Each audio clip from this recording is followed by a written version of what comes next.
Halo kawan FH, kembali lagi di FHUB Podcast bersama saya kali ini Lutiti Sari Tuhayu yang akan menemani kalian. Sudah lama nih kita nggak bertemu dan tentunya episode kali ini nggak kalah menarik dari episode-episode sebelumnya karena hari ini kita bakalan ngomongin putusan MK nomor 135 tahun 2024. Waduh, itu tentang apa ya kira-kira? Dan kali ini saya juga sudah ditemani dengan narasumber spesial yaitu Ibu Dr. Dia Al-Uyun, SHMH, dosen Hukum Tata Negara Fakultas Hukum Universitas Brawijaya. Selamat datang Bu Dia. Iya, Selamat terima kasih datang di Mbak FHUB Rere. Podcast kembali. Di sini bagaimana kabarnya Bu Dia hari ini? Alhamdulillah sehat. Alhamdulillah sehat. Oke, jadi kali ini saya bersama kawan Eva, pendengar setia podcast FHUB di sini mau berdiskusi Bu dan mau sharing-sharing, mau belajar bareng Bu Dia mengenai progresivitas putusan MK nomor 135 tahun 2024 ini yang katanya putusan ini memisahkan penyelenggaraan pemilu nasional dan pemilu daerah gitu. Jadi nggak serentak lagi dong kayak sebelumnya gitu. Dan bagaimana implikasinya, apakah ini akan mengarah kepada negara yang lebih demokratis atau justru sebaliknya. Nah, itu semuanya kita akan kupas tuntas bersama Bu Dia kali ini. Seperti itu. Bagaimana Ibu? Oke, siap. Jadi mungkin saya awali dengan, jadi secara singkat, apa sih isi putusan MK nomor 135 tahun 2024 ini, Bu? Iya, putusan MK 135 ini memang suatu hal yang menurut saya sendiri juga senang gitu ya, ada putusan Mahkamah Konstitusi ini gitu ya. Jadi secara hukum tata negara gitu ya, saya boleh katakan ini memang putusan yang progresif gitu. Kenapa dikatakan progresif? Karena putusan ini memang merepresentasikan gitu ya, keinginan banyak pihak yang melihat kompleksitas pemilu ini begitu ya, butuh untuk kemudian diatur secara lebih sederhana begitu ya, terutama mengurangi beban-beban pemilu yang kemudian muncul dari penyelenggara pemilu itu gitu. Kenapa kemudian putusan Mahkamah Konstitusi ini menjadi penting? Nah, isi apa yang ada di dalamnya gitu ya? Jadi kita harus coba mengorek putusan Mahkamah Konstitusi sebelumnya, yaitu putusan Mahkamah Konstitusi nomor 55 tahun 2019, di mana di putusan Mahkamah Konstitusi tahun 2019 itu memberikan 6 opsi bagaimana term dari keserentakan itu. Nah, salah satu item yang diambil di sini yaitu item yang keempat. Jadi bagaimana kemudian memilah begitu ya antara pemilu yang kemudian itu bersifat nasional dengan pemilu yang bersifat lokal gitu ya. Dengan begitu kemudian aspirasi atau katakanlah tokoh-tokoh lokal ini lebih muncul gitu ya. Dan ini tentu saja akan memperbaiki proses demokrasi kita. Beberapa waktu yang lalu gitu ya, tahun 2011, 5-6 tahun yang lalu itu sangat santer sekali gitu ya. Bagaimana sih model-model pemilu lokal itu gitu ya. Dan saya pikir dengan adanya putusan Mahkamah Konstitusi ini akan menggali lagi gitu ya, bahwa di lokal-lokal masyarakat kita itu, di masyarakat di daerah-daerah kita di seluruh Indonesia ini memiliki karakteristik-karakteristik yang khusus yang sebenarnya itu harus dicitrakan oleh pemimpin-pemimpinnya gitu ya. Jangan sampai pemimpin-pemimpinnya kemudian itu adalah drop-dropan dari nasional gitu, karena itu tidak akan merubah situasi yang ada di wilayah tersebut. Oke, jadi kurang lebih seperti itu. Jadi kalau saya highlight lagi, tadi Ibu bilang sebenarnya sebelumnya ada putusan MK yang membahas mengenai keserentakan pemilu seperti itu ya Bu, nomor 55 tahun 2019. Iya. Dan putusan MK yang tahun nomor 135 ini adalah opsi keempat yang telah tercantum dalam putusan MK nomor 55. Seperti itu ya Bu. Iya, jadi ini menghilangkan gini loh, banyak asumsi yang bertebaran di luar sana seolah-olah kalau serentak itu ya harus sekali gitu ya. Padahal MK sendiri juga sudah menyampaikan bahwa serentak itu adalah jadi serentak itu tidak selalu harus satu kali gitu ya. Jadi dengan sebenarnya pemohon di sini itu sebenarnya juga membantu proses bagaimana kemudian menata sistem pemilu kita ini menjadi sistem yang lebih baik begitu.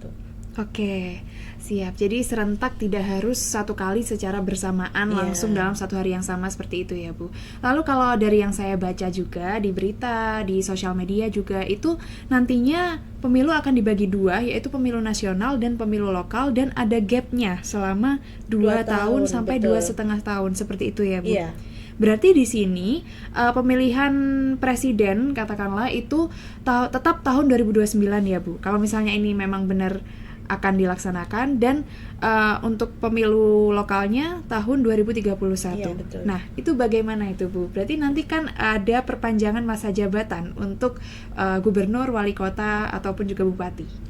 Iya, ini memang mekanismenya belum diatur ya secara jelas, artinya secara normatif, dan ini sebenarnya adalah kewenangan yang diberikan kepada legislator kita untuk mengatur itu. Tapi sebagai bayangan saja, ketika itu kemudian dipisah tahunnya, maka itu akan membuat sistem sistem demokrasi kita itu lebih baik lagi. Karena katakanlah ada di situ pemimpin-pemimpin nasional begitu ya, yang pemimpin-pemimpin nasional itu seringkali partai-partai nasional itu yang kemudian juga akhirnya mempengaruhi sampai ke level lokal begitu. Nah, dengan dipisah seperti ini, maka mereka harus melakukan kampanye, mereka harus memiliki konstituen. Jadi tuntutan bahwa mereka harus memiliki konstituen, tidak terpengaruh dengan wilayah lain dan seterusnya, itu akan membuat pemilu kita akan persaingan, proses istilahnya proses kampanye, proses ini akan berjalan lebih lebih dinamis begitu ya, dan itulah yang sebenarnya diharapkan dari proses demokrasi itu. Oke, baik. Jadi di sini saya juga highlight dari pasal 1 ayat 1 Undang-Undang Nomor 7 Tahun 2017 tentang pemilu. Itu kan di situ juga pemilihan umum adalah sarana untuk memilih DPR, DPD, presiden, dan untuk memilih anggota DPRD juga dilaksanakan secara langsung, umum, bebas, rahasia. Ya, itu asas-asasnya juga, dan dalam putusan tersebut juga pemohon bilang katanya itu juga bertentangan dengan Undang-Undang Dasar 1945. Tentunya yang di-highlight di sini sebenarnya kata-kata demokratis dalam pasal 18, Bu. Itu, Bu. Katanya apakah demokratis ini sebetulnya harus pemilu secara langsung atau tidak? Disitulah muncul ambigu. Nah, menurut Bu Dia sendiri bagaimana? Sebenarnya gini, kalau kita bicara sekarang itu apakah pemilu kita itu demokratis? Ya, demokratis begitu ya. Tapi kan ini ada tarikan-tarikan, kalau kita bicara tentang politik hukum misalnya gitu ya, konfigurasi politiknya saat ini yang kemudian terjadi gitu ya, misalnya di dewan dan seterusnya, kita melihat bahwa arah dari pemilihan umum kepala daerah ini akan semakin condong mengarah kepada demokrasi tidak langsung. Dan itu tidak demokratis gitu ya. Kita harus melihat lagi bagaimana secara kalau kita misalnya merujuk misalnya pendapat Titon Slamet Kurnia, atau mungkin kita bisa mengambil juga dari Scalia misalnya tentang bagaimana sih original intent atau gagasan utama kenapa kemudian pemilu itu dilakukan, itu pada dasarnya adalah bagaimana kemudian membentuk negara ini dipilih oleh memang orang-orang yang diharapkan, dan itu merepresentasikan tidak lewat representasi, tidak lewat screening begitu ya, tapi ya memang rakyat itulah yang menentukan apa yang menjadi masa depan dari negara ini gitu. Jadi proses demokrasi yang kemudian itu melewati DPRD itu tidak dapat dikatakan bahwa itu sepenuhnya demokratis dibandingkan dengan ketika kemudian kita melakukan pemilihan secara langsung gitu. Dengan mekanisme ini artinya dengan putusan Mahkamah Konstitusi 135 ini itu membuka peluang bahwa kemudian demokrasi secara langsung ini diberikan ruang untuk melakukan persiapan begitu ya. Dan tentu saja ini akan lebih banyak memunculkan aktor-aktor atau tokoh-tokoh yang berasal dari lokal ini tadi gitu ya. Selain juga dulu tahun 2019 kita masih ingat ya berapa orang KPPS yang meninggal gitu ya, ratusan gitu ya. Pada saat itu saat Covid gitu ya, menjelang Covid kalau nggak salah ya, itu banyak sekali, dan walaupun kita sudah punya mekanisme yang katakanlah dengan melalui elektronik dan sebagainya gitu ya, tapi perhitungan di KPU kan tetap saja gitu ya melalui perhitungan yang manual gitu ya, dan ini tentu saja akan lebih memudahkan gitu ya ketika kemudian kita tidak berhadapan dengan 5 kotak suara gitu ya, yang tentu saja ini memberatkan karena kita nggak akan tahu tuh calon-calon yang akan kita pilih, semakin terpisah gitu ya, terpisah dalam artian terpisah waktunya, tidak dalam jangka waktu yang sama seperti ini, berselang gitu ya, kita akan memiliki waktu untuk berpikir, termasuk mengoreksi orang-orang yang duduk di tangkup pemerintahan, apakah mereka cukup representatif untuk kepentingan masyarakat. Oke, betul sekali. Saya setuju sih itu. Jadi kita sebagai masyarakat punya banyak waktu untuk melihat background dan apa saja yang sudah dilakukan oleh para calon pemilu lokal tersebut ya Bu, gitu. Jadi mungkin calon-calon lokal yang lebih potensial akan lebih muncul ketika pemilu nasional dan lokal ini diberi gap sekitar 2 sampai 2,5 tahun seperti itu. Lalu kalau dari DPR sendiri saat ini apakah sudah memberikan sikap resmi Bu untuk memberikan respon terhadap putusan MK nomor 135? Iya, kalau sikap resmi mungkin belum ya, tapi sikap tidak langsungnya itu kok justru cenderung menunjukkan adanya, saya nggak tahu apa yang menimbulkan gitu ya, DPR kita begitu marah gitu ya, anggota DPR-nya ketika kemudian putusan Mahkamah Konstitusi ini didok gitu ya, alih-alih bahwa dikatakan, tadi saya juga baca di Kompas misalnya gitu ya, alih-alih dikatakan bahwa ini putusan Mahkamah Konstitusi ini tidak menyelesaikan money politik gitu. Problemnya bukan tentang money politik begitu, tapi adalah tentang bagaimana kemudian pengaturan keserentakan itu sehingga memastikan bahwa masyarakat itu lebih mengenal calon-calon mereka. Jadi dari alternatif yang ada kita harus berani, artinya Mahkamah Konstitusi berani untuk mengambil sikap atau langkah gitu ya. Jadi kalau sebenarnya dalam konteks interpretasi putusan Mahkamah Konstitusi ini bisa dikatakan bahwa purposive interpretation ini gitu ya. Jadi interpretasi atau penafsiran dari Mahkamah Konstitusi ini sebenarnya memiliki tujuan untuk menyelamatkan proses demokrasi kita. Karena dari aduan pemohon, Mahkamah Konstitusi jadi berpikir, berarti apa yang kemudian dimunculkan dari keserentakan model A ini menjadikan suatu permasalahan dalam sistem pemilu, dan itulah yang kemudian diselesaikan dengan putusan Mahkamah Konstitusi ini. Jadi kalau anggota DPR misalnya begitu ya memiliki permasalahan dengan putusan Mahkamah Konstitusi itu, tentu saja anggota DPR dapat men-challenge itu dengan putusan Mahkamah Konstitusi yang lain misalnya, tapi bukan dengan mengobrak-abrik Mahkamah Konstitusi gitu ya. Yang terjadi sekarang karena ada gelombang sakit hati gitu ya, kemudian muncullah pembahasan tentang undang-undang perubahan keempat Mahkamah Konstitusi gitu ya. Jadi Mahkamah Konstitusi mungkin hakim-hakimnya mau di-recall atau seperti apa kan gitu ya. Tapi ini bukan sistem yang baik. Jadi kalau kalau kita secara kontekstual ini kan alternatif penyelesaian pemilu, mekanisme pemilu gitu ya. Kalau kita mau berdebat dengan mekanisme itu, ayolah kita berdebat gitu ya dengan mekanisme gitu ya. Mekanisme versus mekanisme gitu ya. Jangan mekanisme versus personal gitu. Jadi nanti jatuhnya jadi tidak tepat di sini gitu. Oke, jadi tetap pada sebenarnya tujuan utamanya putusan MK ini ya untuk menyelamatkan sistem demokrasi kita menjadi lebih baik seperti itu ya Bu. Iya, jadi di dalam putusan Mahkamah Konstitusi 135 ini ada yang disebut dengan constitutional engineering. Oh, itu apa Bu? Jadi constitutional engineering itu adalah mekanisme begitu ya, mekanisme pemberdayaan. Jadi dari situasi yang ada, Mahkamah Konstitusi berusaha untuk bagaimana supaya situasi-situasi dari praktek yudisial yang terjadi ini menyelamatkan atau memberikan solusi begitu ya dari situasi-situasi yang terjadi dari mekanisme pemilu itu sendiri. Oke, siap. Kalau tadi kita mendiskusikan bahwa pemilu yang dipisah, yang diberi gap selama 2 tahun itu insya Allah nantinya akan lebih efektif berjalannya. Tapi menurut Budia sendiri, apakah anggaran negara akan membengkak karena harus 2 kali mengadakan pemilu dalam 1 periode? Kira-kira.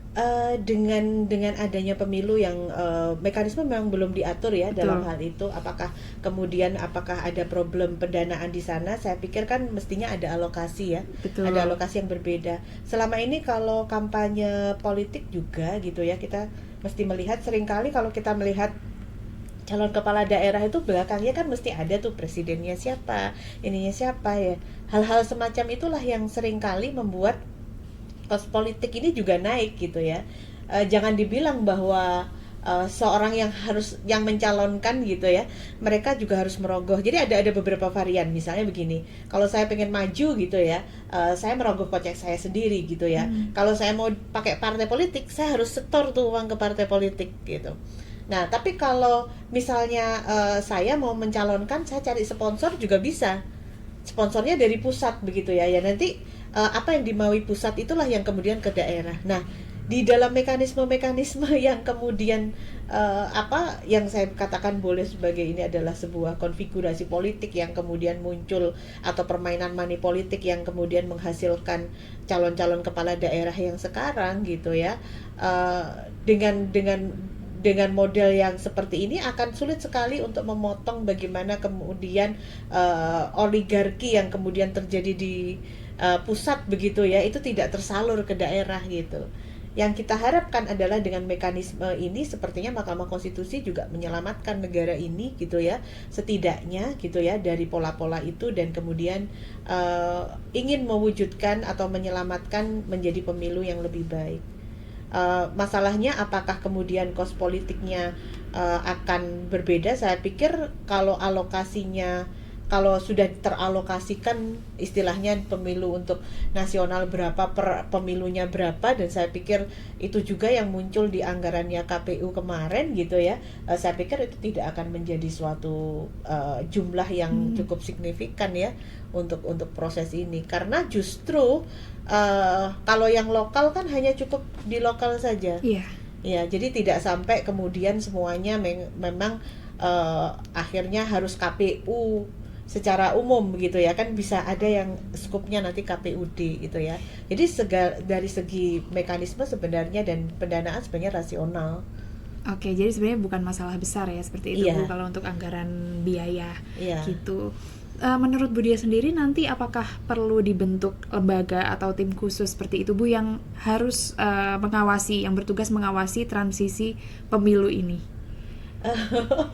Iya, di negara kita itu sudah terlalu kompleks, dengan banyaknya lembaga gitu ya. Jadi harapannya memang tidak banyak lembaga tapi efektif. Kita sudah punya Bawaslu, kita sudah punya KPU, kita sudah punya DKPP gitu ya. Saya pikir itu sudah cukup ya untuk kemudian membantu penyelenggaraan pemilu ini gitu ya. Justru pemilu yang berhasil itu adalah pemilu yang kemudian memunculkan kader-kader secara signifikan ya, kader-kader secara bagus, kader-kader secara efektif begitu. Oke. Jadi ya tadi sudah banyak sih lembaga-lembaga yang di Indonesia seperti Bawaslu, KPU seperti itu, dan kira-kira langkah konkret yang perlu mereka lakukan dalam menindaklanjuti putusan ini saat ini itu kira-kira apa, Bu? Hal yang sebenarnya perlu dilakukan adalah membuat mekanisme yang kemudian bagaimana sih prosedur yang kemudian muncul dari pemisahan ini, karena pemisahan ini kan harapannya itu bisa membuat bagaimana kemudian pemilu itu berjalan secara efektif begitu ya. Maka dari itu penjadwalan pemilu dan sebagainya itu harus mulai muncul. Jadi peraturan KPU gitu ya harus mulai disusun begitu ya untuk mengantisipasi atau katakanlah mendesain bagaimana kemudian pelaksanaan putusan Mahkamah Konstitusi ini bisa terjaga gitu. Jadi mungkin peraturan KPU harus muncul, kemudian juga kalau perlu memang kalau saat ini memang sedang digodok undang-undang atau omnibus tentang pemilu, maka hal ini akan menjadi suatu perubahan yang cukup signifikan di dalam undang-undang pemilu. Nah, nanti pasca ini kemudian mekanismenya akan lebih mudah begitu ya. Dengan begini sudah tidak ada perdebatan di dalam ruang-ruang legislatif, tapi justru mengarah pada bagaimana kemudian di masa transisi ini kita bisa memisahkan antara pemilu nasional dan juga pemilu ini dalam proses keserentakan. Agak sulit ya Bibi. tapi ini adalah salah satu bentuk serentak gitu ya, tapi tidak dalam satu waktu karena itu tidak rasional, tapi kemudian memisahkan itu tapi tetap dalam satu rangkaian gitu ya pemilu. Siap, baik. Jadi kalau untuk lembaga-lembaga seperti KPU mungkin lebih fokus kepada mekanisme dan teknisnya seperti itu ya Bu, fokus ke peraturan KPU-nya nanti gitu. Mungkin terakhir menurut Bu Dia sendiri bagaimana agar putusan MK ini bisa benar-benar meningkatkan kualitas demokrasi, bukan malah sebaliknya, bukan malah menurunkannya? Iya, kita sering menjumpai putusan Mahkamah Konstitusi dari tahun ke tahun gitu ya. Dan saya pikir ini adalah sebuah progresivitas dari hakim-hakim Mahkamah Konstitusi di mana kemudian berani mengambil langkah-langkah korektif terhadap situasi yang terjadi, apakah itu kemudian bagaimana kemudian DPR ini kemudian mengambil sikap dari pemilu dan sebagainya, kemudian segala sirkulasi ketatanegaraan yang ada gitu ya. Saya pikir di fase ini inilah yang kita harapkan dari Mahkamah Konstitusi itu sendiri. Dan dengan putusan Mahkamah Konstitusi ini tentu saja saya sebagai hukum tata negara itu seperti melihat secercah cahaya begitu ya, di tengah bagaimana kemudian kita tidak bisa bangun tiap hari dengan berita buruk tentang ketatanegaraan yang justru kemudian semakin memperbanyak atau memperburuk situasi negara kita, semakin membuat banyaknya oligarki, korupsi begitu ya, situasi-situasi yang buruk dari negara ini benar-benar nyampang di sekitar kita dan itu dilakukan oleh pejabat-pejabat negara. Dan ini merupakan salah satu langkah untuk meng-cut off gitu ya, menurut saya gitu ya, kalau dalam bahasa Jawa itu adalah kesombongan begitu ya dari lembaga legislatif kita, bahwa lembaga legislatif kita itu bukan lembaga yang super body, tapi lembaga yang juga harus dikoreksi.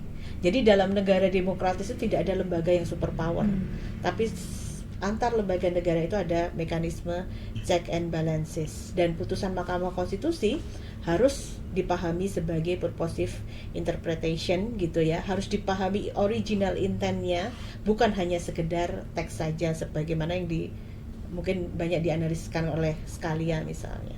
Oke, baik. Terima kasih Bu Dia. Mungkin ada lagi yang mau disampaikan atau pesan-pesan untuk teman-teman pendengar podcast FEUB di sini, Bu? Iya. Mungkin generasi muda yang tentunya kita juga harus mengawal gitu isu-isu ketatanegaraan sebagai Gen Z ya. Jadi kita harus tetap update akan berita dan juga mengawal isu-isu ketatanegaraan. Mungkin ada Bu pesan-pesan? Iya, mungkin buat kawan-kawan gitu ya. Jadi ini cepat sekali gitu ya percepatan dari bagaimana pembuat peraturan membuat kita terjengah dengan undang-undang TNI gitu ya, yang kemudian kita juga tahu bagaimana bobroknya undang-undang TNI itu, undang-undang kepolisian gitu ya, bahkan sekarang kemudian mau muncul lagi undang-undang MK gitu ya, di mana MK-nya sudah baik, kemudian ini seolah-olah itu energi-energi yang kemudian memang barangkali memang melelahkan gitu ya, tapi mau tidak mau kita harus peduli, kita harus ini karena nanti ke belakang begitu ya, kita harus menentukan peradaban ketatanegaraan kita ini menjadi lebih demokratis dan lebih baik lagi. Tentunya harapannya adalah responsif dan itu bisa melingkupi kepentingan semua orang, seluruh masyarakat. Oke, luar biasa sekali. Terima kasih banyak Bu Dia sudah berkenan untuk sharing-sharing dan diskusi di FEUB Podcast kali ini. Mungkin next bisa kita diskusi lagi mengenai isu-isu ketatanegaraan yang nggak kalah menarik ya Bu gitu. Oke teman-teman, itulah tadi perbincangan kita semua mengenai putusan MK nomor 135 tahun 2024, sebuah putusan yang membuka ruang tafsir baru bagi sistem ketatanegaraan kita. Jadi apakah ini langkah maju yang progresif atau justru peringatan untuk sistem negara kita yang demokratis ini gitu. Semua kembali pada cara kita bagaimana kita memahami, mengkritisi dan mengawalnya bareng-bareng nih sebagai warga negara yang baik. Oke, teman-teman, terima kasih sudah mendengarkan FAUB Podcast kali ini. Jangan lupa like, subscribe dan komen, share sebanyak-banyaknya ke teman kalian. Sampai jumpa.